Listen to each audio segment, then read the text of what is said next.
Teacher Gamer Revolution. What we're talking about is wild mind training. What? Wild what? Wild mind training. Wild what? I'm talking wild mind training. Wild mind training. Wild mind training. You know what?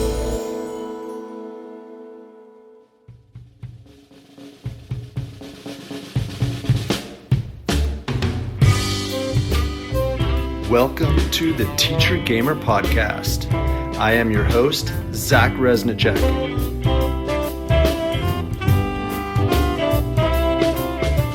Welcome everybody to the Teacher Gamer Podcast. We are moving forward with the Teacher Gamer Revolution, something that brings people's passions into the classroom and helps model what it's like to have our students realize that we are more than just teachers, and we have large, robust backgrounds with interesting things about us that help them understand new ways of breaking out into different subject matters, into different topics, into different ideas, how to be playful, how to be serious, how to find different ways of approaching life, connoisseurship, skills, acquisition, and anything that will help somebody bring more life skills into their life so they feel more confident and ready for adulthood. And with me today, I have Kevin and Richard. They are both from Leysin School in Switzerland, where Kevin has been working for 6 years. Yes, that's correct. And Richard has been there for 3 years. That is right. Welcome, guys. I'm going to just say a few more things about you, but say hello. Hello. Hello there.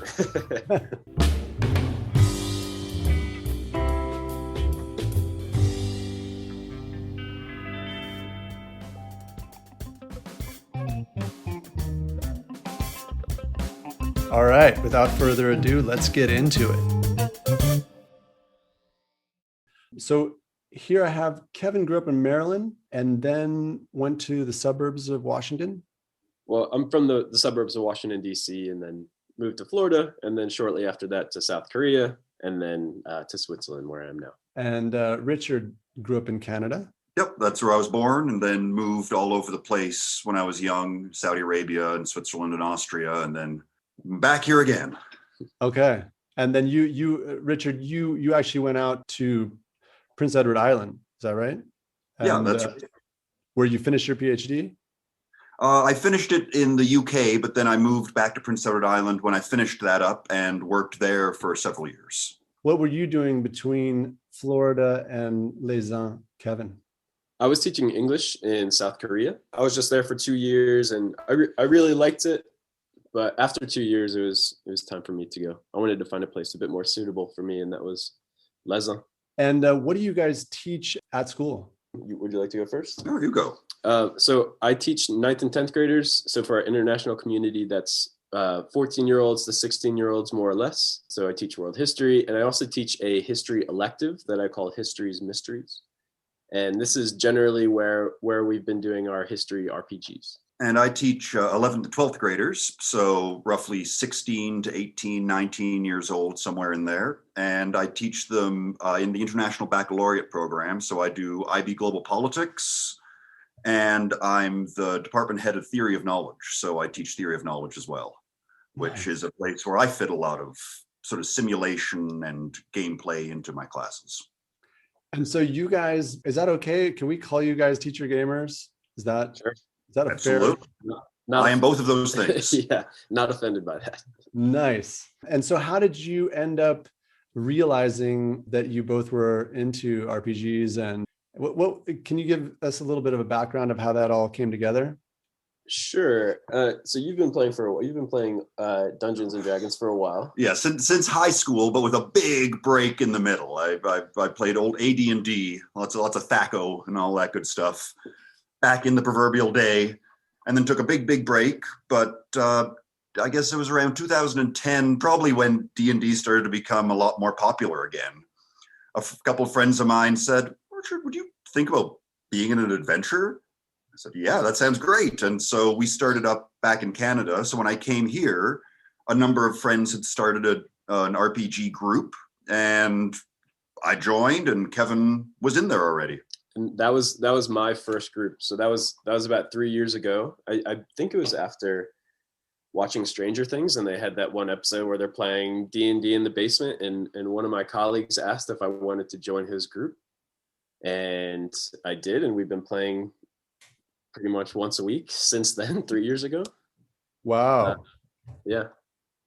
And we both love history, and we read a lot of history stories, and the original RPG that we had started with just came from, I love all sorts of history, but I like this one Chinese emperor in particular. His name is Qin Shi Huangdi.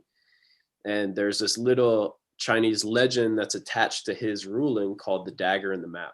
So I read this short story. I think it was only 15 pages. And I kind of saw how it would be easy to adapt it into a history RPG story. And Richard and I just sat down and kind of planned a few things out, and eventually able to figure it out and play it with my 15-year-olds. Wow. What game mechanic did you use to run it? Well, more or less, and correct me if I'm answering this incorrectly, but I just put everything into a 3-ring binder, and it's a lot of theater of the mind. So I would describe the story or what's going on and what's happening in China, and I might give them a printed piece of paper that has a map, or has what a room looks like, or what a palace looks like, or something like that. Yeah, and the mechanics, sort of the gaming mechanics themselves, because we both play 5th edition. So I think that was probably a starting point for us, but it's a little bit involved for a classroom of students who may have never played an RPG before. So our friend Travis Finneran, who's sort of the third member of the group, he doesn't teach at the school, but he's in the orbit of the school in town, and we play with him regularly. He came up with a stripped back version of sort of the typical abilities mechanic where you have your 6 ability scores. And he narrowed it down to mental abilities, personality abilities, and physical abilities. So mentality, physicality, and personality.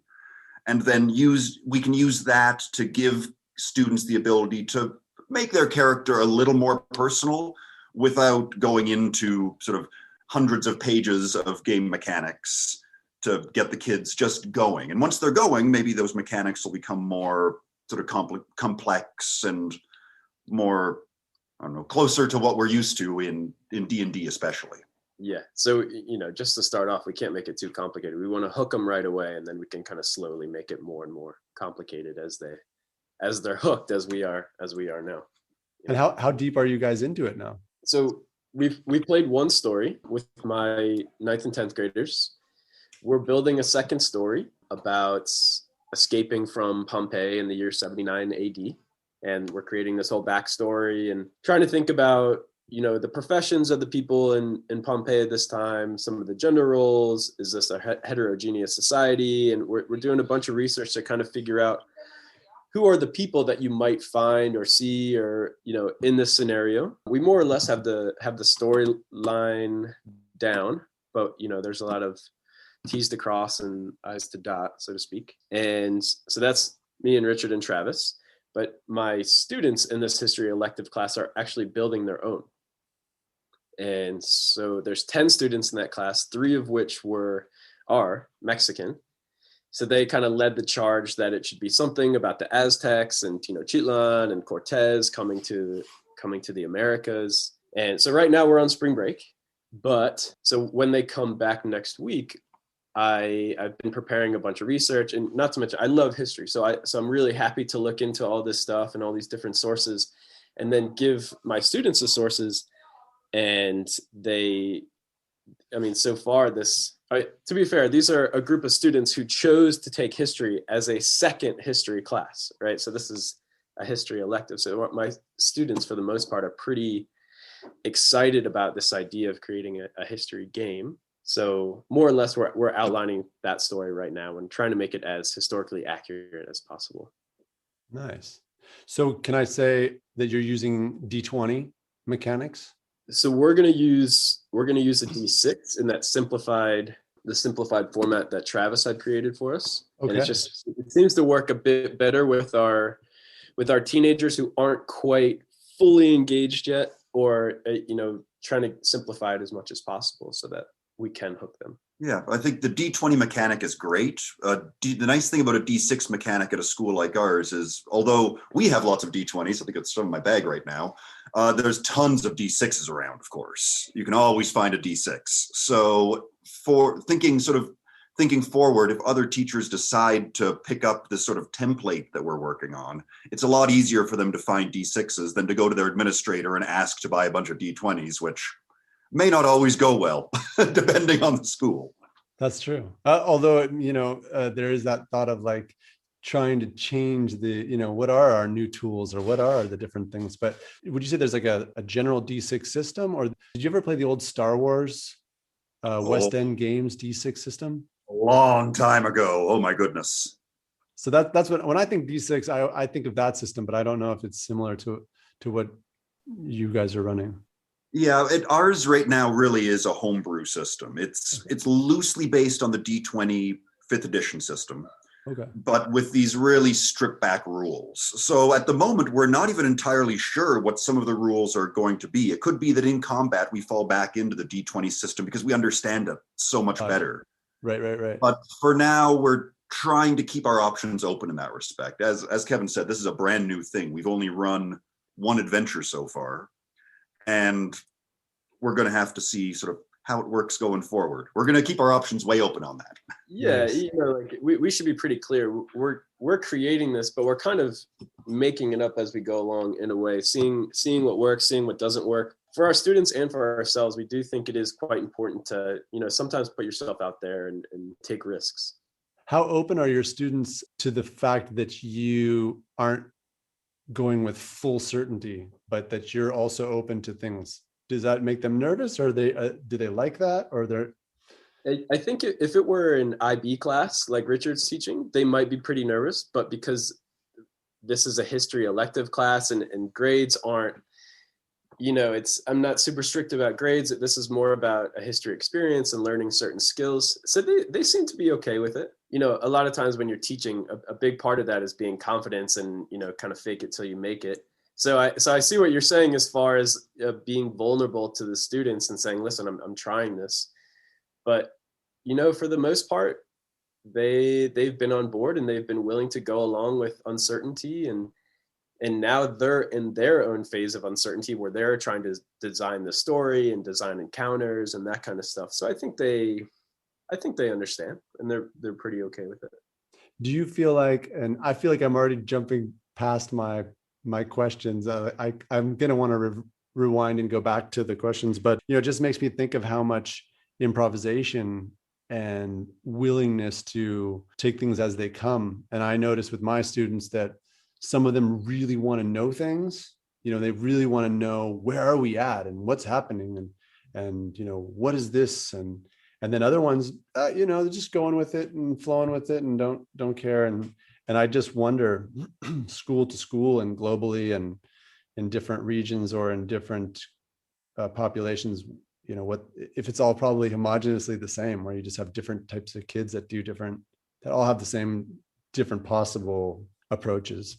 Yeah, I think that's very common, that there are almost different roles that students can play. And I know one thing that Kevin's run into running this in class is the idea that you only have so many characters you can run in an adventure, and you'll often have many more students than you have actual PCs.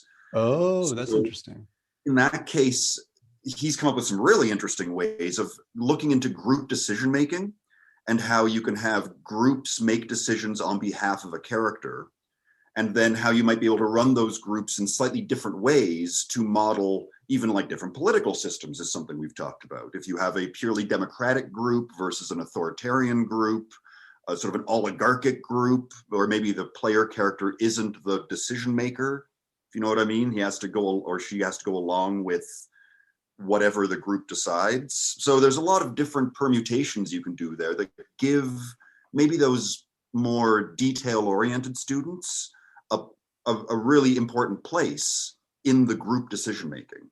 Wow, I really like that, to learn about this. Actually, I'm so used to having all my students have their own characters, and I had not thought about it like that, because I guess I would be worried that some people would just pull back from the game and be not involved or feel included, or just sort of go off on their own. Can you talk to that, Kevin? Yeah, that's something we've been wrestling with for a while. It became quite clear when we started playing the first game that these outside students were susceptible to becoming disengaged. So we had to figure out a way to maybe give them exclusive rights to certain decision making, or make them part of the decision making, or how we can incorporate them better. But this is an ongoing problem, so it's not as if we fixed it. We've kind of figured out a few ways to help with the engagement, but it's still a work in progress. And how many students are in that class? There are 10 in that class. Okay, that's interesting. I'd like to share with you something that I did, and just see what you think about it. So I have 9 in my class right now, where we're running an RPG, and it's based on, I had to pick a year, but at first we were figuring out, is it 18th century or 18th or 19th century northeastern North America? And it's like treasure hunters. So I have this book, and I'm trying to think if I have it with me right now. Probably, but it's probably at school actually. But it's a real book about treasures that have, from the colonial period, but in America, colonial period, not much pre-colonial, but colonial, and then revolutionary period, and then since then.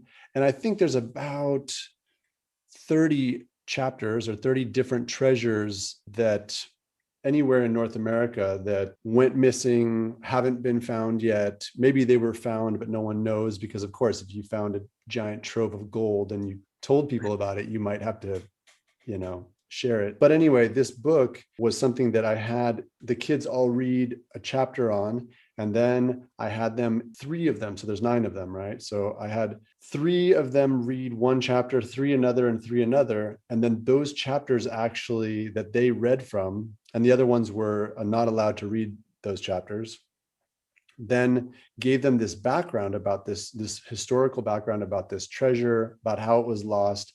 And then even some of the things that have surfaced about it, certain people who had maybe had a map of it, passed it to somebody else, but then they got dysentery and died. And on their deathbed, they told somebody else. And so it really has involved the kids, where it's like, wait a second, these are real treasures. And a couple of them have already been found as well, like in reality.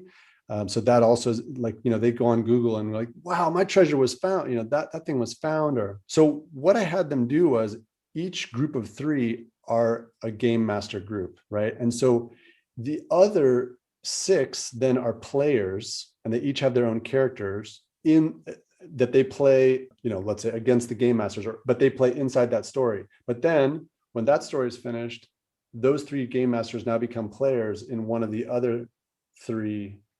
Right. So it shifts. It's actually going in rotation. So there's only 6 players at a time, and there's 3 game masters at a time.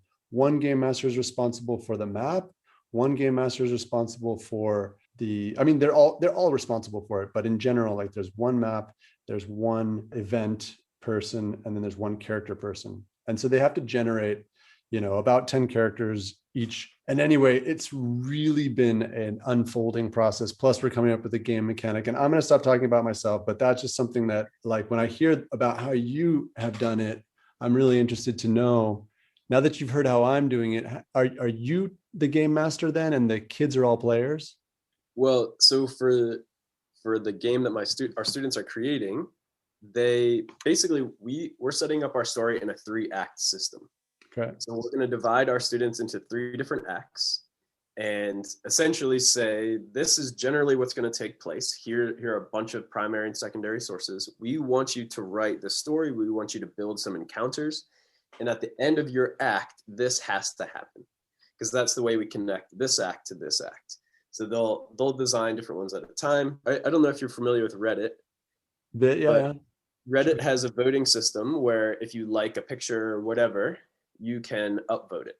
So I think what we're going to do after each group has written their act is to look at the different encounters and upvote the ones that you like, and the ones that aren't as strong, maybe we can download it, and then we can change it from there and make the story as strong as possible. Once we finish the story, I'm not exactly sure how we're going to play it with our 10 students. I think we might do something similar as we did in the first game, but I don't really know.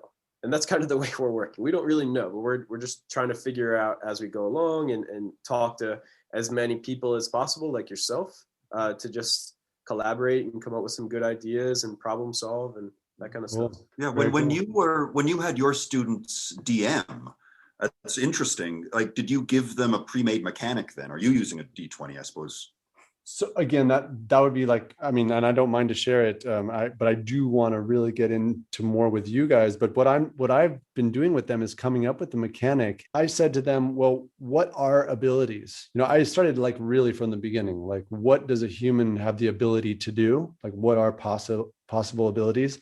And then as you kind of talk about upvoting and downvoting, after we put together a whole bunch of them, we came up with, and some of them had played already RPGs with me, and other ones hadn't. But of course, having already played, some of them had played Star Wars with me, and some of them had played D&D with me. I played 3.5 edition. So some of them had that, but well, anyway, I'll read off some of them. So they came up with various abilities like immune system, health, that's like 1, mental strength, speed and reflexes, physical strength and fitness, interaction, communication, imagination, movement, using hands and building, feelings and emotions, creativity, adaptability, empathy, piety or slash spirituality, mindfulness, and perception slash senses.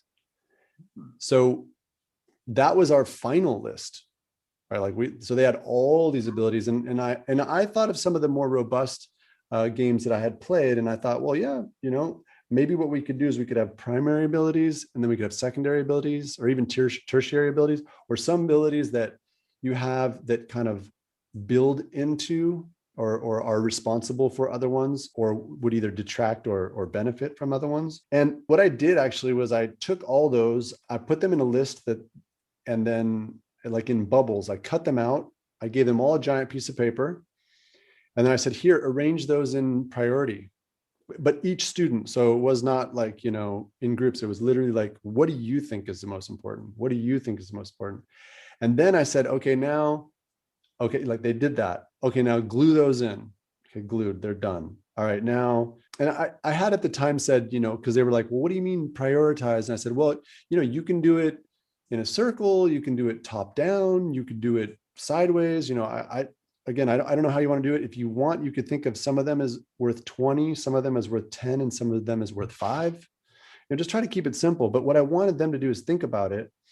And then I said, okay, now draw arrows, like which ones are connected and which ones are not connected, which actually was a little bit messy because then they realized that certain things were, like, oh, wait a second, actually, that would be more connected. And so it was complex and I didn't really know where it was going. And then finally, we talked again about like, what do all these skills do for us or do for a human being? And the 4 things we came up with were actions, crafts, knowledge, and skills.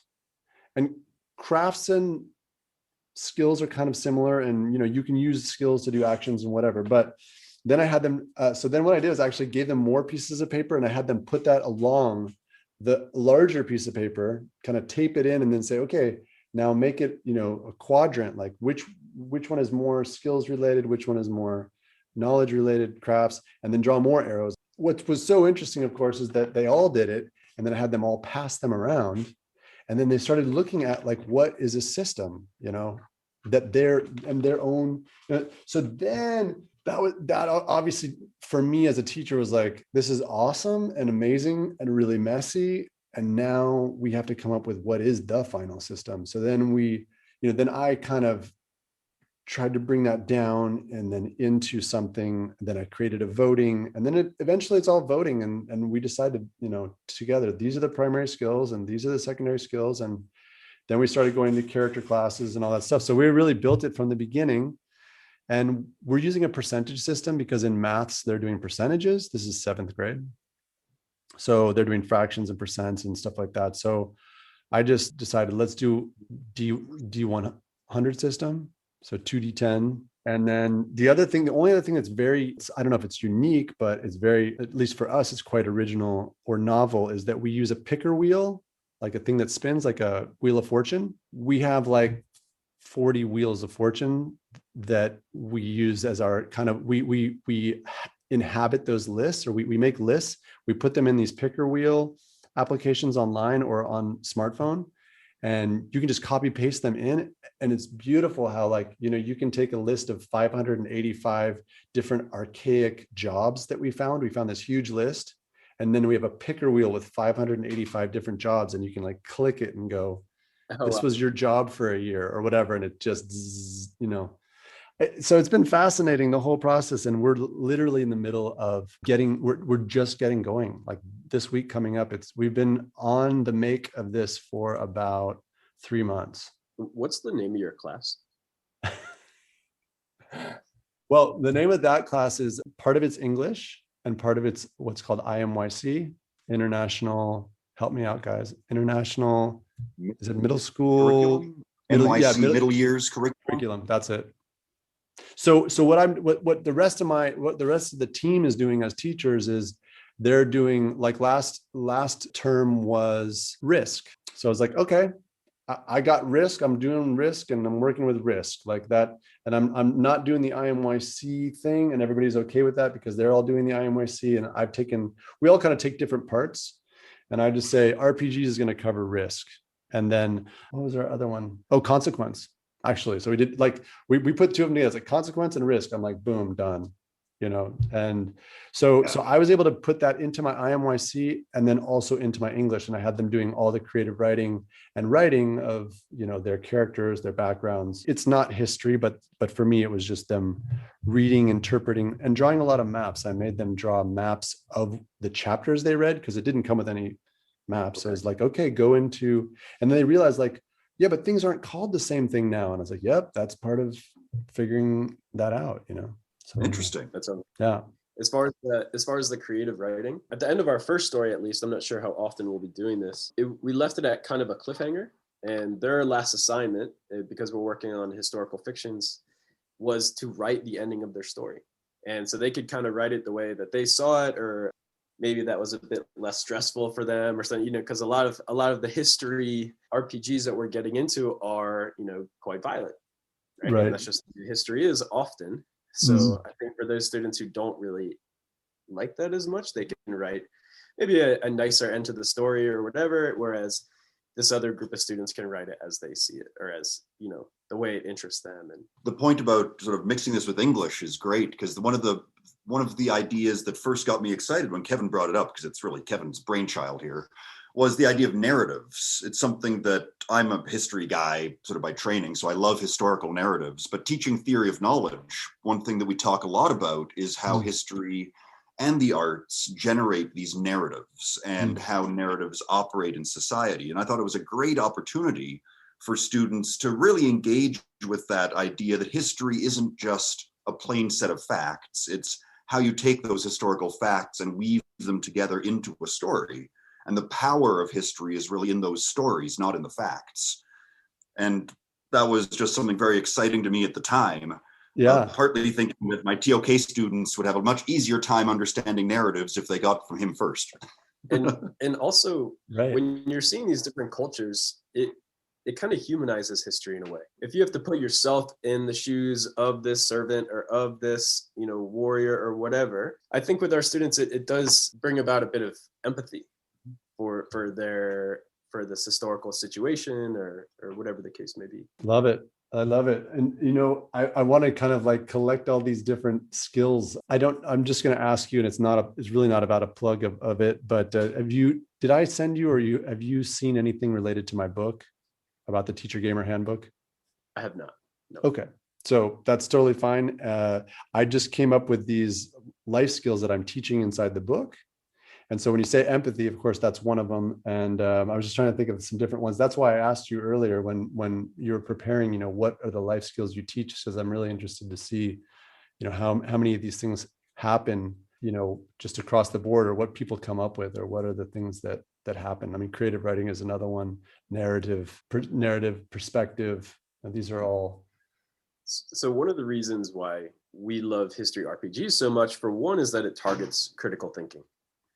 And all the skills that go along with critical thinking, communication, open-mindedness, problem solving, creativity, analysis, grit, resilience are all touched on. And then we match that with being that this is a history class and we're meant to teach them history skills. So along with this critical thinking, they're also learning how to organize their thoughts, how to annotate sources, how to annotate primary and secondary documents. Is this a credible source or not? Are you able to compare and contrast? Are you able to discuss? Are you able to formulate an argument in a way that is compelling? Yeah, being able to harness those hard history skills that it can be really difficult to make interesting, and to show students how, look, primary and secondary sources can be very unreliable if they come from these sorts of areas. Even the ones you think are very reliable have built-in problems. And so it's a great opportunity to really play around with those skills that in class can be quite dry if you just present them in a straight history class, but RPGs give you the chance to zhuzh it up a little bit. Nice. To make it more engaging. Absolutely.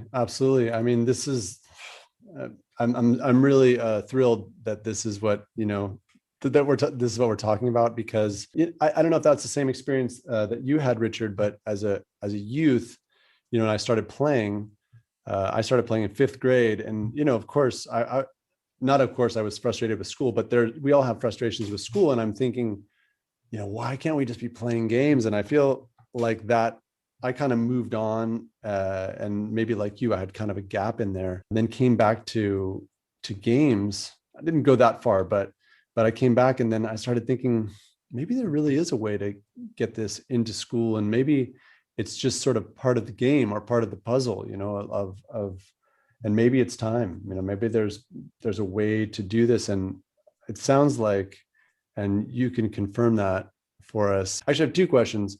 What's the difference of engagement, but also having played a game with your students? How is their engagement in your regular academic classes after that? Do you see a difference?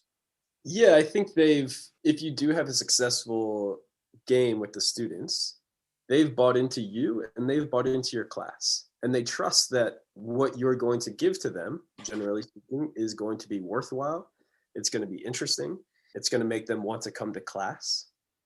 They know they're going to be treated with respect. It doesn't matter what the situation is in this game or whatever. So also when they feel safe, they feel more willing to come to your class and more excited about the content that you'll be speaking about. And in terms of retention, I think back to when I was in junior high, and I used to have a friend of mine every lunch hour at school. He would tell me what they did in their D&D adventure. And I hadn't played yet, but I was fascinated by these stories, these sort of wacky stories of what went on. And I still remember some of this stuff from 8th grade lunchtimes. Right. And that really sort of drives home to me how important it is to give students that narrative, the story that they can link all these rather dry bits of content onto. And I bet you that they'll remember the story of the danger in the map. Yeah. Long after they have forgotten all sorts of things they might learn next year in my politics class that can be a bit more dry. But by hanging it on that narrative, it really holds it all together. And I think that one of the things that really hooks the students is when you emphasize, this is a true story. You guys are playing a true story. Right. And you can make an alternate history as to, what happens. So that I do love that part when you emphasize that. Oh my gosh, this really happened. Oh, it's right. As a history teacher, I love to hear that. That's so cool. Yeah. So storytelling is just massive. I mean, I also noticed that that's something, that opportunity for them to tell their story, something, and let me know again, how you find this, and this is what I'm so interested in as a teacher, as a father, as a community leader. I'm so interested in giving students the opportunity and youth the opportunity to tell stories, but they don't have to be about themselves, because for whatever reason, they don't want to out themselves. They don't want to talk about themselves. They're feeling very self-aware, etc. But when we give them characters, or when they actually can create characters themselves and then speak through their voice, describe their backgrounds, talk about all the things that they like, and even share, things like I have them have, what's you have to have like a dark secret. Your character has to have a dark secret, which you don't tell anybody unless in the game it would make sense that you told them, right? And so they can keep that. They can share it when they want to. I also have them build in like what's your personality in two ways? Like, what's your demeanor? How are you on the outside? And then what's your nature? Like, how are you on the inside? So you could be, and then we talk about archetypes, like, are you like a big, you're super mean on the outside, but you're just like a cuddly teddy bear on the inside. And how has that come across for you guys in terms of watching your students be able to use their voice but through the mask of a character?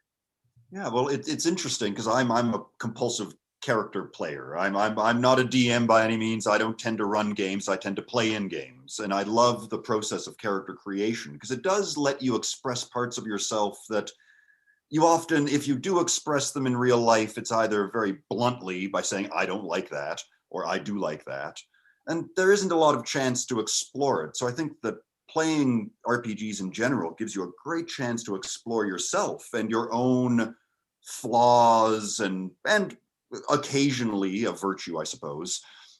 Not many in my case.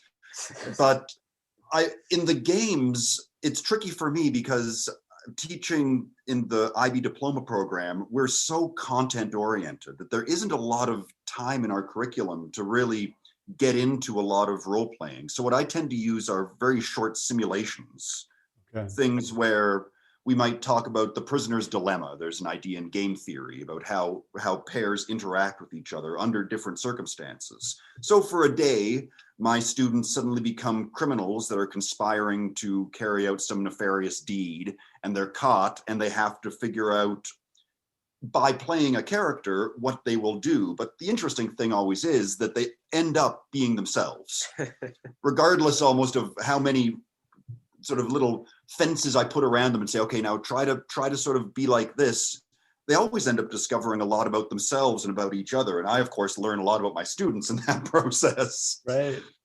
So I love that side of it. The whole character process and character creation and playing that character, you learn much more about yourself than you do about almost anything else. And that's another added value of RPGs in the classroom. Yeah. And I think it also offers an opportunity for these kids to test the waters in certain decision making, but still feel kind of safe. It's still, it's still a safe environment, but they do have some questions and they're going to ask via this character. But like Richard was saying, it's like reading a novel. When you read it, you can kind of learn about the author itself from the story they tell or the situations they get into or whatever. And actually, just to jump into something a little bit deeper, do you find that there's any opportunity, or has it come up for you, where bystander awareness has become something that you've been able to play with? It sounds like maybe for you, Richard, that might have been something with the prisoner's dilemma, maybe. Yeah, I think that does come up because you do have people start to be aware of other people's actions. And because they've been making these decisions themselves, they become more aware of the implications of those decisions and how those decisions will affect others. And so I do think that there's a really positive side to that. Another simulation I'm involved in is Model United Nations, which is a very popular one. Yeah. And I always think of it like RPGs without the dice. It's sort of as it is to RPGs what diplomacy is to Risk. It's still playing a character. And in that, again, like Kevin says, there's a chance to explore different possibilities in your own actions, but also to observe the actions of others in a way that you probably don't as a high school student, at least, because in high school, there are so many popularity games, there's status, there's these things you need to worry about. Whereas in RPGs, you're almost freed of that. It can be very liberating. Yeah. And you really can look with a critical eye, both on other people's actions and hopefully on your own actions, and bring that forward. Yeah. How about you, Kevin? We haven't had much experience with it yet in the games that we've played, but that's the point of these collaborations, right? Like I'm now aware of something I wasn't aware of before. So now I can add that and maybe throw in a few NPC interactions and kind of see how they might deal with a certain interaction or what have you. But no, that's excellent. I love adding more and more elements to these games. Beautiful. Nice. All right. I'm gonna actually go into some of the questions because I know you guys prepared and I really appreciate that. And I might ask something that we've already talked a little bit about, but maybe you can just say a little on it. What do you remember about your first tabletop role-playing game experience? Oh God. I played a wild mage, and as I tell everybody that I play D&D with these days, I killed my entire party. So oops. Whoa. Welcome to RPGs. you murdered them, or it was a mistake? No, it was wild mage, old wild magic rules. I set off a 8-level fireball in an enclosed space, and that was that. Oops. That's that. Including so you? Actions have consequences. Yeah, exactly. And were you included in the group who died? Oh yeah, it was a total party kill. Oh, okay. Except that the DM was very nice and allowed everybody else to regenerate or to be reincarnated in some way, except me. Right. So again, actions have consequences. There you go. So my first time playing was 3 years ago with this group with Richard. I played a character named after myself, so not much creativity at first. And I just remember feeling like this is something that I've wanted to do without knowing much about D&D or anything like that. None of my friends or family played it growing up. When I was playing it, it was so fun to be in this epic adventure, that I kind of knew like, oh, this is such a great way to tell a story. And as someone who's learned, I've been studying history for the last 15 years or what have you, that I just found it to be so exciting and it's definitely something that I wanted to be a part of. Yeah. So actually you answered that. I just wanted to touch on that. Like, how did it make you feel? Like, what's the feelings that come from this experience? The first time. Like I try and surround myself with good stories all the time. And that could be good books. It could be good music. It could be good movies, anything like that, interesting history stories. So for me, just adding another awesome story where you can, be empathetic and learn these critical thinking skills. I thought it was awesome and super worthwhile, and not just, a time to hang out with your buddies, but actually to learn and to grow and to simulate certain things that we may or may not encounter in our normal lives. But either way, I loved it. How did it make you feel, Richard? Oh boy. Well, I always just get excited whenever I think actually tonight we have a session. Yes. And I'm always excited before I get to play because you get to do, I always describe it as being able to do things you can't do in real life, or that you just don't get the opportunity to try in real life. And so you can work through a lot of things. It's almost a form of therapy, I think. Great point. Especially in the past year where we've all lived quite constrained lives, it's given a great outlet for maybe the frustrations you're feeling, or just to be able to express things that in our everyday lives we don't have a lot of opportunities or even maybe inclination to express. We can do that through the medium of storytelling, which is an amazing power that storytelling has. Beautiful. Guys, briefly tell us your education background, alma mater, and what you studied and what your majors, and I don't know, anything. Just give us a little background about you. So I went to James Madison University in Harrisonburg, Virginia, and I got my bachelor's degree in interdisciplinary social sciences. And then I got a master's degree in education. And just in January, 2 months ago, I have started a doctorate program at Charleston Southern University. And so 2 months down and a whole lot more to go. And you're doing that from a distance learning? Yes. So wow.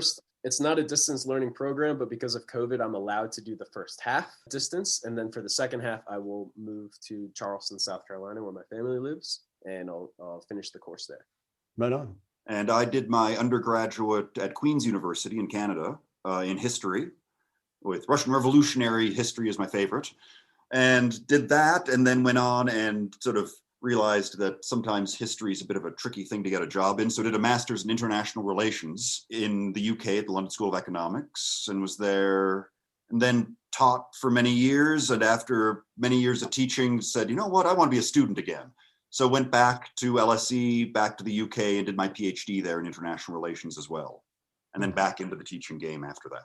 Great. And then, so what does this idea to you guys, let's start with Kevin. What does this idea or term teacher gamer mean to you? And maybe you could describe how you bring these two roles together into one. Sure.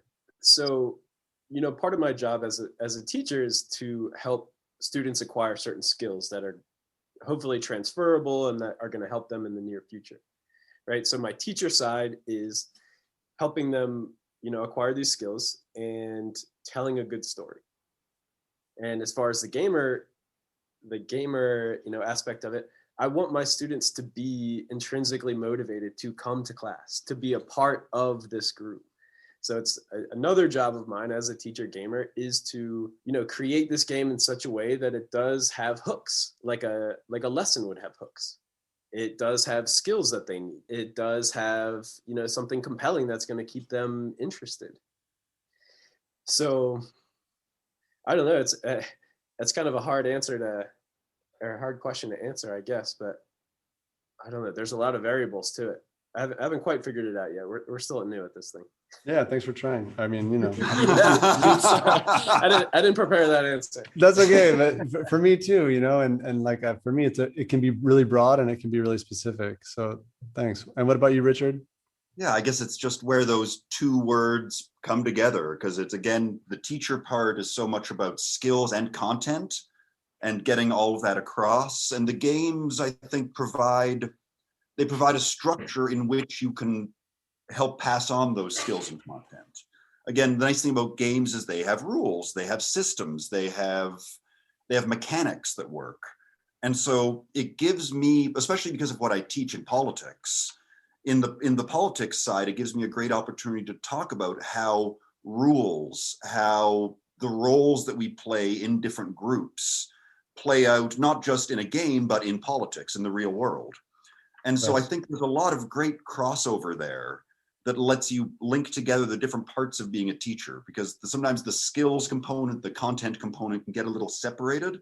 Yeah. And a game really forces them back together and says, look, yes, you need the content to understand what's going on, but you need to understand the mechanics and the rules and all these things to know how to play the game. And welcome to the rest of your life.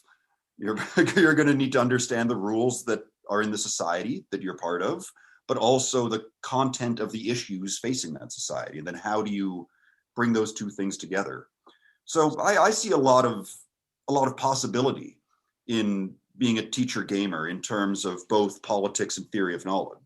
I think I'm really lucky in the subjects that I teach. I don't know how easily transferable it would be in other parts of the curriculum. I'd be curious to hear what other teachers, especially math and science STEM teachers, might say about it. Yeah, well, that brings a bigger question in about co-teaching and not just as teacher gamers, but as teachers at all. I mean, how many times do I feel like, I've had the privilege to be able to co-teach some classes together, but most of the time I'm in the class by myself. There's been other times where we set out as a team to teach things and we can kind of bounce things off each other in our PD days and whatnot. So there's that feeling, but it's the ability to actually co-teach or to tag team. We don't necessarily have it. But in some schools, it's very important. And I think we find that in younger age kids, there is more of that, or we might have what's like a teacher's assistant, or we just have a few different teachers, largely because I think we think behaviorally we need another person in the room. And then as kids get older, we say, okay, well, now we can handle that, or, adults in the room. But what we miss, I believe, as teachers, and maybe you can talk to that, is the person to bounce things off of, the person to chime in with something that I've forgotten to say. What are your thoughts, or what are some of the benefits of being a co-teacher and difficulties of teaching on your own? Yeah, sure. So, I think one of the biggest difficulties is you're somewhat isolated, and there's only a small group of adults rather, that I really interact with and collaborate and share ideas with. And especially now in COVID times, it's difficult to meet a bunch of people. But so I've been here for 6 years, and I've worked with tons of, intelligent and clever and creative teachers. And our problem is we don't have enough time to interact with them. So having these co-teachers, like you said, like they're able to chime in with this idea that you either forgot or, might have thought of in a different circumstance, but just, oftentimes we don't need to reinvent the wheel. We just need to share ideas and, stand on the shoulder of giants, as they say. It's tricky. We don't get a lot of co-teaching time at our school. And again, I think just because of the nature of our school is actually divided into an 11th to 12th grade campus and then sort of a 10th grade and below campus. So even in our sort of cooperation here, we're separated by geography. I mean, I teach at the upper school campus and Kevin's here. And so during the day, there's almost no chance for us to co-teach, even though I would love to come into his Histories Mysteries class. I've been trying to figure out a way to do this, but it just happens to be in the same period as one of my theory of knowledge classes that I need to teach. That's why they pay me. So it's really hard. I've never actually co-taught with anybody in my entire career teaching. And I'd love to do it sometime, because even just having a colleague come over from next door and sit in on a lecture and then have me go and sit on one of their lectures. And that can be such a great way for me to go, oh, wait a second, why aren't I doing the thing that Sean's doing over there, where he's got this system that he uses? Why am I doing it this old-fashioned sort of chalk and talk way, which is always my fallback position? Sure. So it's been great. It would be great, but unfortunately in my life, it's been very few opportunities. And if we can set up some sort of collaboration system here, I'm sure that we could. There's so many problems that we have within our individual classes that we could solve just by seeing Sean's system or Richard's system or this other teacher's system, or So I think it would be extremely beneficial if we could figure that out. And so for history RPGs, if I'm being the DM and I have these other 10 students, it would be great to have another teacher in there who's either stirring up ideas or keeping kids engaged if I'm speaking to this one particular group or whatever the case may be. Yeah, I mean, I just sort of threw that in there, but it's a big thing for me, the co-teaching aspect, also teacher training. And I'm just going to throw another quick question in there. What do you think, and maybe you've tried or haven't, and you could tell us about your experience, what do you think it would be like to try to bring somebody else in who's just a regular teacher to teach your game, or to actually, how easy or how difficult do you think that would be to get another teacher to bring RPGs into their classrooms? Oof. I don't know. This is where I'm often really interested in what happens in sort of other departments at the school, because I would think in the social studies department, which we're both sort of based in, it would be pretty easy if I know our department. But when I think across departments to different disciplines where they operate very differently in how they present content, how they teach, I think it might be more complex, but it'd be great to try. Just never have. So I've reached out to a few of our history teachers with some ideas as far as how to create a history RPG. This would be like a history science RPG, and how we might be able to use what they're learning in class to be, part of the puzzles that they're doing in this history / science RPG. But the one that I spoke to our colleague Simon about was some sort of attack at the CDC at Atlanta, and what potential problems might have there, or if you're a scientist there, how do you solve these problems, and to somehow incorporate these, whatever they're learning in physics or biology or chemistry, into these RPG games, and then to have me as an outsider who doesn't know much about chemistry or biology or whatever. It's awesome, and it's really exciting. And I don't know. Sorry, that's not the best answer, but so, no, that's great. Again, kind of get lost in my thoughts. It's better than my answer. Yeah. Oh my God. I thank you guys for kind of going with me on it, because I am going off a little bit off script, and I'm going to go back onto it, and maybe this will be what has been the toughest part of running RPGs in schools from an administrative point of view? At my end, time. The curriculum that we're running here through the IB in the diploma years program is so time intensive, right, that I've only ever been able to fit these sort of 1-2 day simulations in. Right. And there just isn't the time available in the schedule for me to pass on the mechanics of a gaming system and then have us run a game Right. that way. So we have to work with the time that we have. For me, that's the biggest, by far the biggest limiting factor.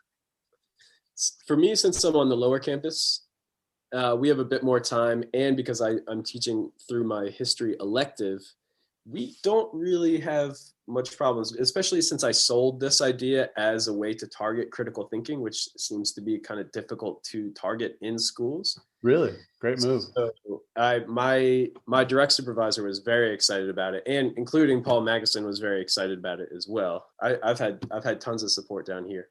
What's your relationship with Paul? So Paul is the director of education and research at Leysin American School.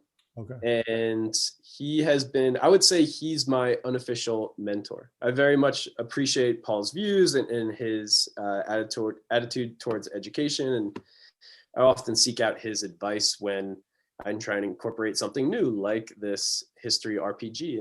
And as I mentioned before, he's the one who told me I need to contact you about gaming, teacher gaming and gaming in school and that kind of stuff. So shout out to Paul Magnuson. Yeah. Nice. Yeah, we're so lucky here to have people like Paul who are really open-minded about how you present content in a school, how you present skills in a school. I know there are other schools that may be less supportive of these sort of off-the-wall ideas like teacher gamers.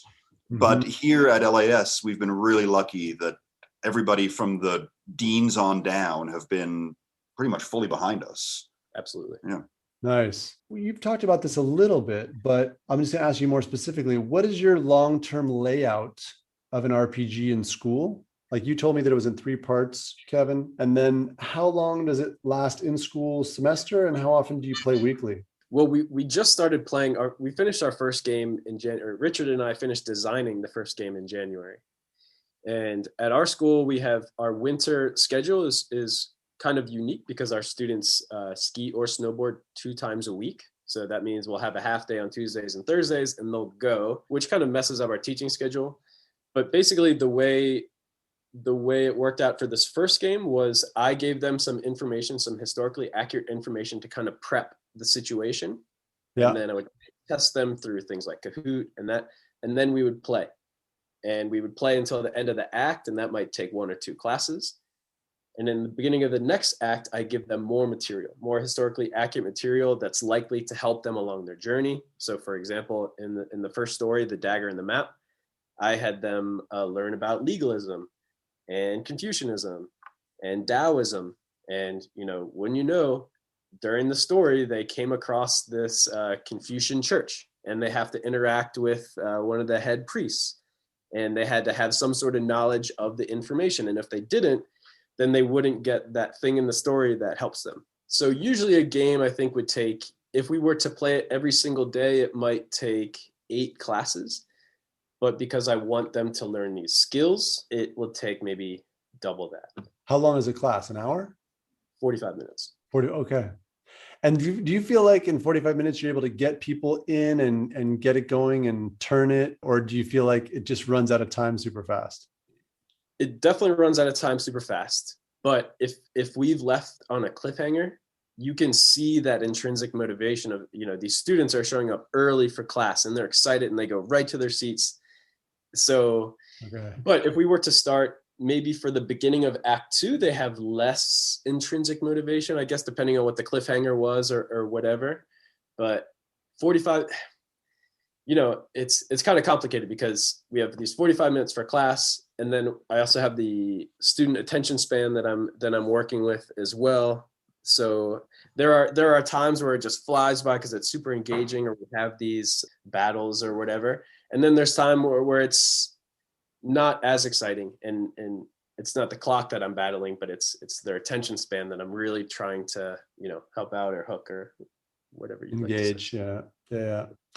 Great. Okay. And then I wanted to ask you, again, this may or may not be related to you, but in which of the following domains do you feel like you work with RPGs? And the 4 ones I'm thinking of are academic, which is kind of intellect enhancement, kinesthetic, So like body awareness, makerspace, which is like design tech, and social emotional mindfulness or empathy development. Where do you feel like this touches in RPGs for you? Well, I'm very much on the academic side of it, just because I see this as such a great opportunity to pass on those skills and that content. So I've been really sort of focused on that part. But of course, there are other aspects that we definitely touch on. I know social emotional is a big one. There's so little opportunity often in school to really engage with that social emotional side of learning. I especially find, again, 11th and 12th grade, we're driving content into them.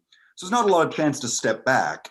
And when you mentioned being the bystander in some of these simulations, and how that can be a new experience for them, how that can make them think differently. And I think that's a great space in there to have some added value from RPGs in class. I know you had some other ones. Yeah, so as far as the makerspace, in my class, they're designing these interactions that are happening in this game. And so right now they're looking at the geography of Mesoamerica, and they're trying to think, okay, well, what kind of encounters might happen? Oh, we need to look at a topographical map to see where there might be a waterfall, because we want that engagement. So you not only are they designing these things and they're working together, and it is academic because they're learning all about, these different aspects of Mesoamerica, but they're so excited to dive into this new stuff, as because creating this, it's like a hydra, right? Anytime you have one problem and you think you've solved that problem, well, now there's two more problems that you need to look into, right? So, but it is fun to see that intrinsic motivation for them to, we need to look into Mesoamerican mythology now. And now they're excited to go look into mythology, and they're working in teams, Right. and they're being creative. And so as someone who loves history, this is exactly what I'm looking for. Nice. I had a really specific question about, when you're keeping track of where people are, do you use a map? Do you use miniatures? Do you use the board? Or is it just all in your mind and out in the cloud? We use a map, and we have a 3D printer. So we were able to print little miniatures, which is nice. But sometimes, at the end of our first game, in the Dagger in the Map, there were like 12 guards, and I didn't have 12 miniatures. So I just broke up an eraser and put them along this map so the kids could visualize it. And I think there's something to forcing them into the theater of the mind a little bit, though. Sure. I'm a huge fan of theater of the mind. I don't get me wrong. I love little miniatures, and I love when my DMs make these really interesting dungeons for us to crawl around in 3D. But in the end, it's up here, being able to visualize things, being able to understand characters, being able to visualize what other characters might be doing or understanding, perceiving. So I'm a big fan of keeping most of it up here, right, and then having some basic things around just to help them in that visualization. Now, what are the main 8 to 10 skills you teach as a teacher gamer? So within critical thinking, there's a number of skills that we teach. Communication is one. Being open-minded. So when they are communicating, making sure that you're actually listening to what this other student / designer is coming up with. Problem solving, right? They're going to encounter problems that they didn't realize that they were going to 10 minutes ago. So they have to work as a team to solve these problems. They need to be creative. They need to be able to analyze the situation. They need to be able to formulate arguments. They need to be able to look at primary and secondary documents and see if it's, try and evaluate, see if it's credible or if it's not worth looking at or not worth incorporating, or is. How many is that? You got 1, 2, 3, 4, 5, 6, 7, 8, 9, 10. Excellent. All right. I mean, you put them all inside of critical thinking, but yeah, great. And I like this evaluating primary and secondary, what do you call them, references or materials? Sources, documents. Yeah, that one really transfers well. And I also like this idea of formulate arguments. For me, I'm not going to talk about me because I want to pass it on to Richard, but for me, like I've come up with not setting out to find out, not setting out with a number of skills that I wanted to teach. I taught for 5 or 6 years, And then I looked back at what skills I was teaching, and I had 21 basic and 15 advanced. So there's 36, for me, it's like 36 life skills, and you've hit pretty much like all of them in one way or another. Like one of the ways I described something you described is I said active listening. And that you didn't say that, but you totally described that as like something that, the kids have to take that, moment to listen to other people, but also to kind of ask deeper questions, to kind of probe, right? To get like, wait, what are you saying? And then that's also that kind of idea of formulating arguments. Love it. What about you, Richard? Because I'm not running quite as advanced games as he is in class, I often have very specific things I need my students to get out of whatever simulations we do. In general, though, I think that one of the great things about simulations, again, this comes back to my obsession with narratives. And one of the things that Kev did at the end of his game that he's already mentioned is having them write their own sort of ending to the adventure. Something that I'd be really interested in seeing how it works is having the students, from the perspective of their character, actually write a history of what they did. And they would only be able to use the historical sources that they came in contact with as a character. And then how would that narrative differ from other narratives that are created? I think there's an interesting opportunity there for students to engage with this idea of perspectives, which in the IB especially, but I think in life in general, it's so important for people to engage both with their own perspective and then to understand how other people are interpreting similar facts in different ways. And so it fits into all of those great critical thinking skills that Kev mentioned. But maybe if it was just more specifically around understanding different people's interpretations of the same basic set of facts, and how we all create our own narratives around the lives that we lead, and how we have to understand how other people's narratives, even though they may differ dramatically, they still have some validity to them, and they still can be used to understand ourselves and the world around us. Different answer from him. He has nice and specific, and I'm totally higgledy-piggledy.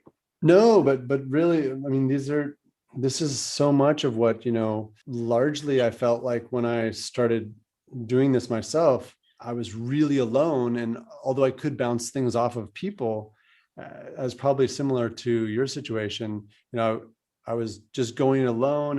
And as I was going along and thinking, in general, our curriculum, they would say, you have to teach to something, you have to teach to this thematic or these curriculum goals or whatever. And so then I was thinking like, well, how do I do that?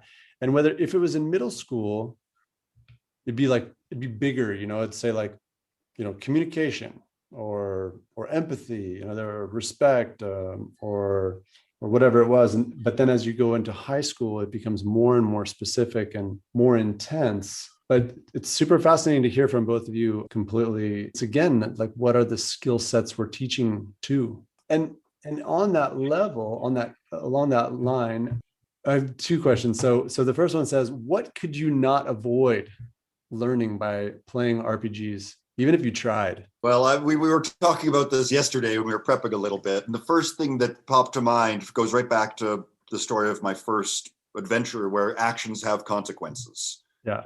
That the decisions that you make in life do have real consequences, and that the decisions you make are never made in the circumstances of your choosing.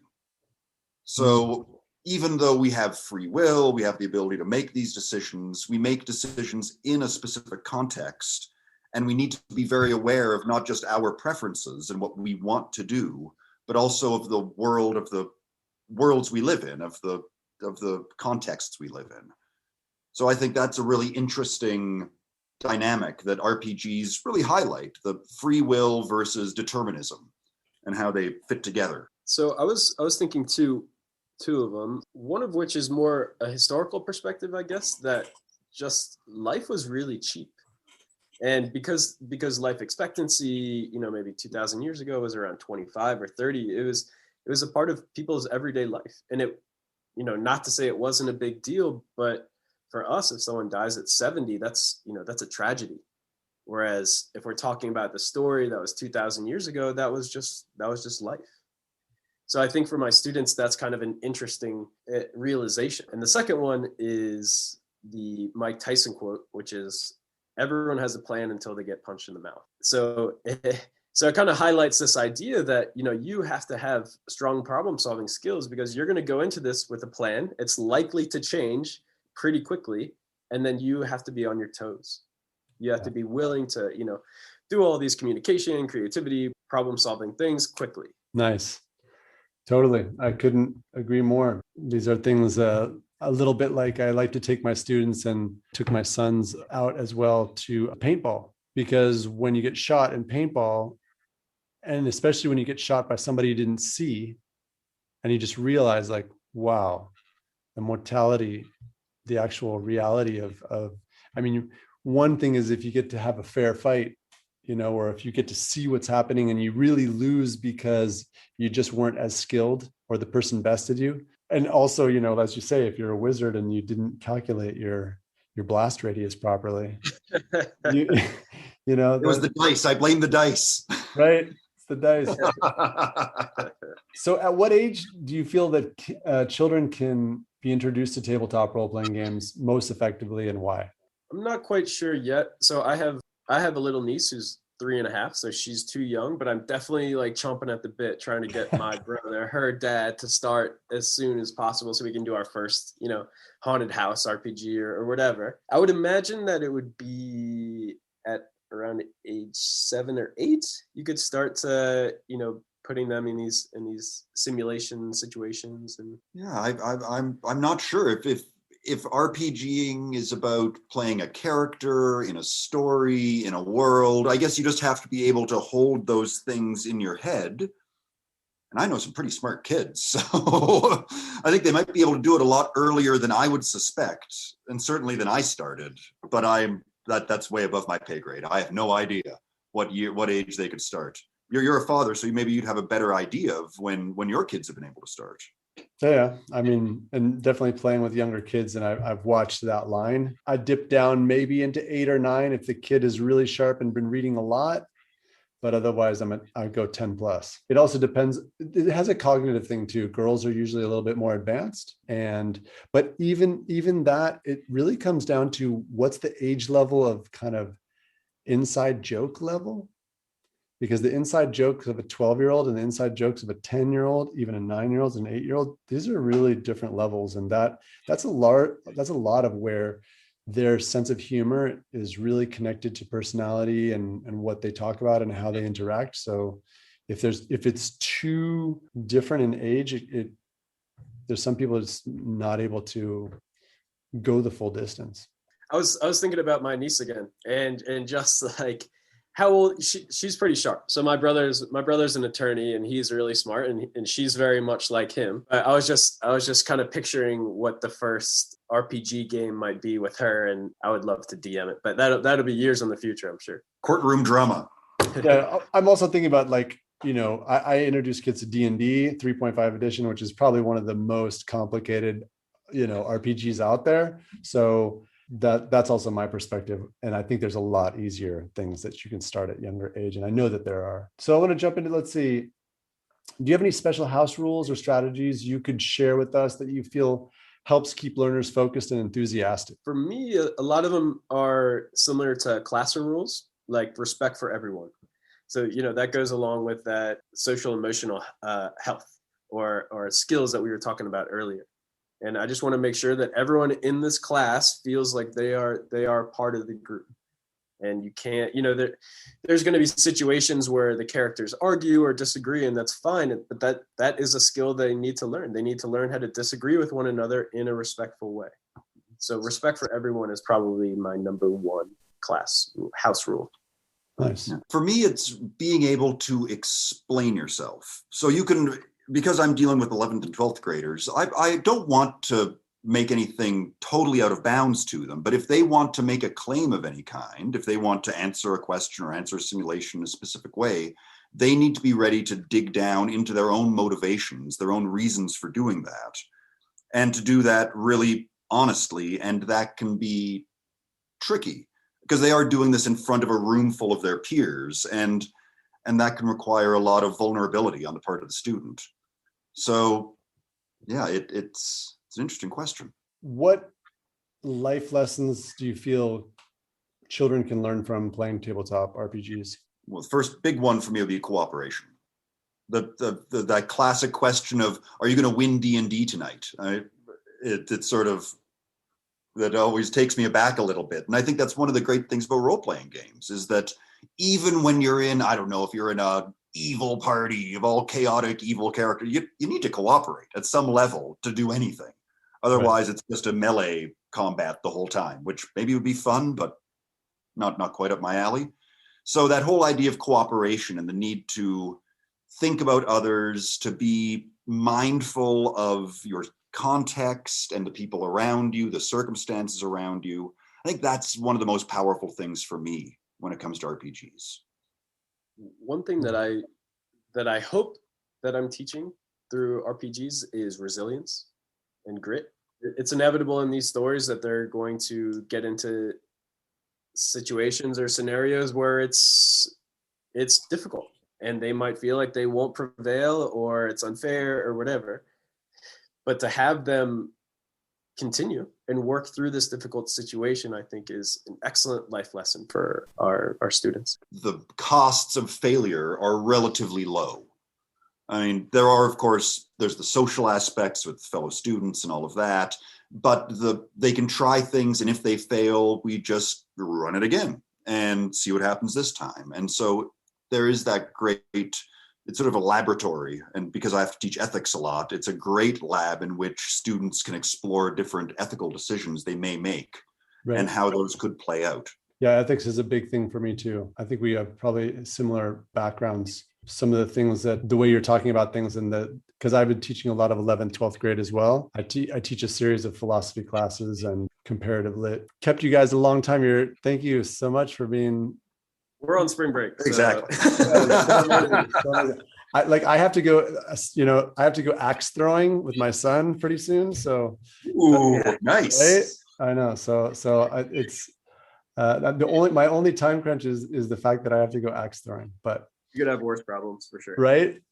So I just want to keep on with my question. How about for you, Richard? One of your player learners, I call them player learners because that's just what I'm doing here, choices surprised you. Can you think of an anecdote that you would share where you were like, whoa, that was really something that took me off guard? And that could be in the simulations that I do. I think if in Model United Nations, there's always surprising things when Middle Eastern states decide to suddenly create a universal peace, or when China and the US sign a human rights treaty that they're both going to live by. That's always surprising.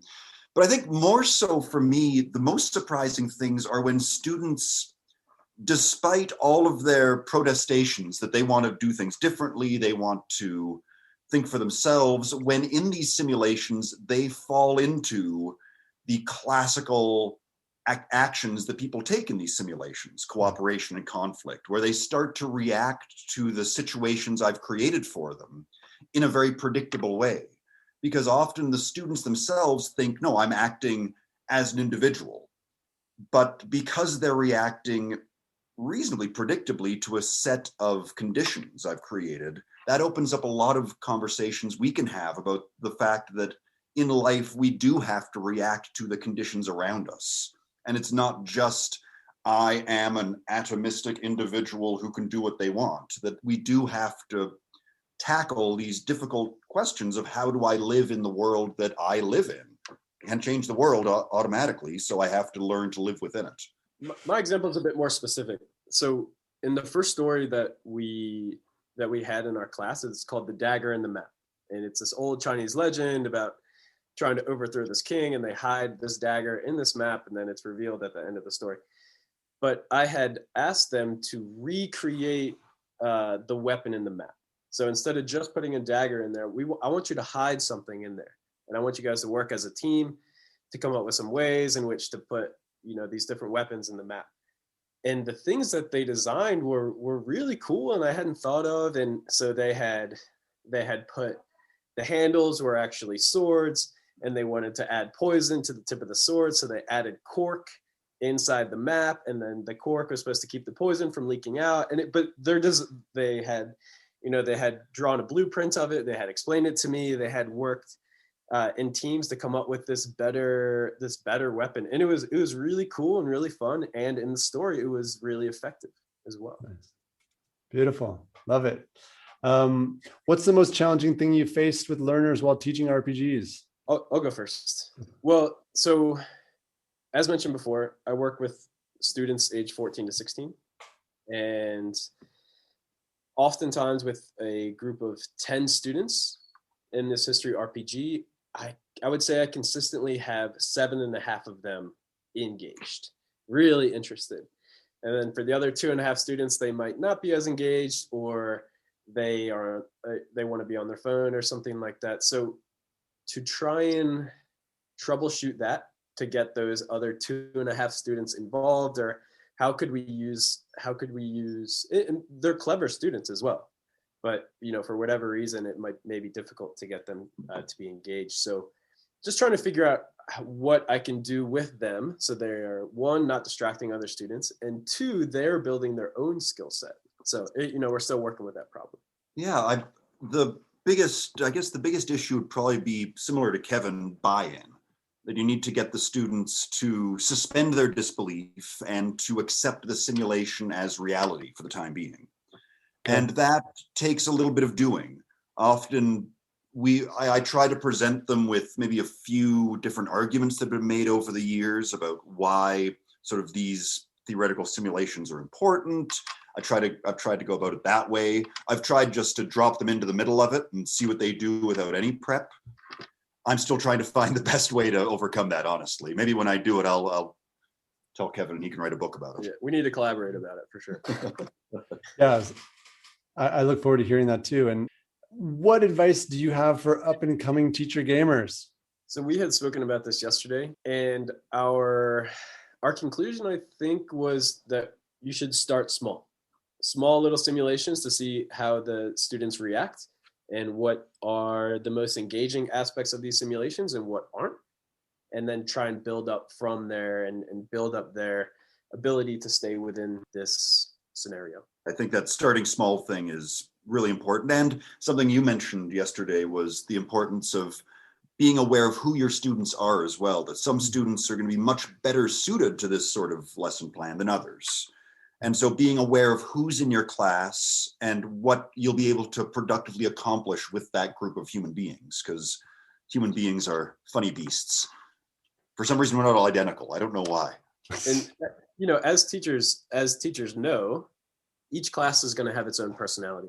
So it may be more, the RPG may be more compatible with one class than another.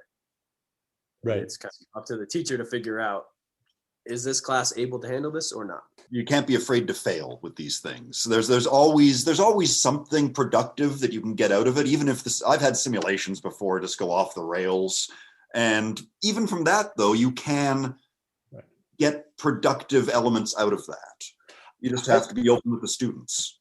That actually brings up a whole point about what it is to be a professional teacher versus, let's say, be a gamer and just try to be teaching with games. I think you bring up a really important point, and that's part of our profession as teachers is trying to capitalize on the moment, on whatever the situation is, whether it went great or it doesn't matter how it goes, as long as you take the opportunities to make a learning opportunity out of it, right?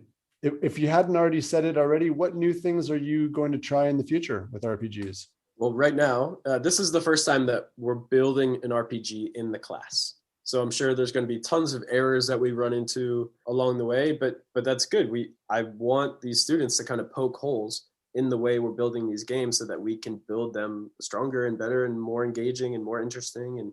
So in my near future, I'm going to be working with these students to complete that Aztec RPG game. We're calling it Escape from Tenochtitlan at the moment. That's the running title, but we're not committing to that just yet. Nice. And what about for you, Richard? I mean, for me, it's figuring out ways to build simulations into my lesson plans more often, because it is something that really engages the students. And so it's much easier in some units than in others to discover ways to build those in.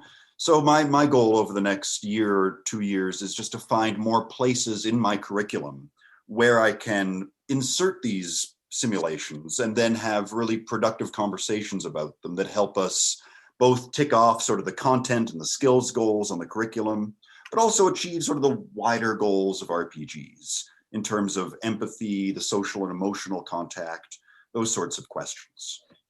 What about developing a character that you continue to use over different simulations? I was thinking. Yeah, that's a really interesting one. I know that when we do Model United Nations, I'll often have students choose a state and they have to represent that state for the rest of the year. Right.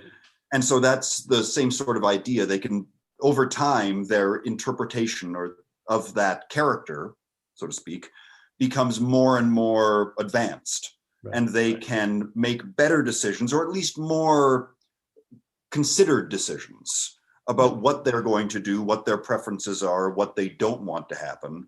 And so as the year goes on, you always get better and better outcomes from those simulations. Right. So it is something that's worth doing several times over the course of a year, over the course of a class. Nice. Yeah, I like that sense of reiteration, revision, trying things, failing, trying new things, as we spoke a little bit about. And finally, is there any particular organization you'd like to shed light on for their work and giving back? Did you guys think or talk about that? Is that something that we really quickly talked about it? I just because of the things that I teach, I'm always running the flag up the flagpole for organizations like Human Rights Watch that uncover a lot of these really important narratives that those in authority don't always want you to hear. And so I think the whole idea of uncovering hidden or masked narratives is really, really important. And especially because I teach politics, we just finished our human rights unit. Without NGOs like Human Rights Watch, I wouldn't be able to teach the unit because we'd know almost nothing. Thank you for sharing that. Human Rights Watch. Nice. I was going to go with that one as well. Okay, so you guys are highlighting that and featuring that. I really appreciate it. And is there any last things you want to say or ask me? Or I would just say for those teachers who are interested in becoming teacher gamers, don't be afraid to fail. Because, like I said, we just started and we've already had tons of failures. But in fact, it's just making it better, because we know where the problems lie and how to avoid them. And yeah. Thanks. Thank you for having us. Yeah, thank you very much. It was really interesting. And I'm going to include Human Rights Watch plus any other links that you'd like me to in the podcast, so people can check that out below from wherever you're listening to this. And once again, guys, thanks so much for taking the time. Enjoy your vacation. Hope to stay in contact with you and learn more about how things progress. And love to have you guys back on like in a year or something and see what's happening. That sounds great. Thanks a lot, Zach. Thank you very much. Take care, guys. We hope you've enjoyed the Teacher Gamer podcast, a Wild Mind training production. Text and production copyright 2021 and 22 by Wild Mind Training for Teacher Gamer Revolution. All rights reserved.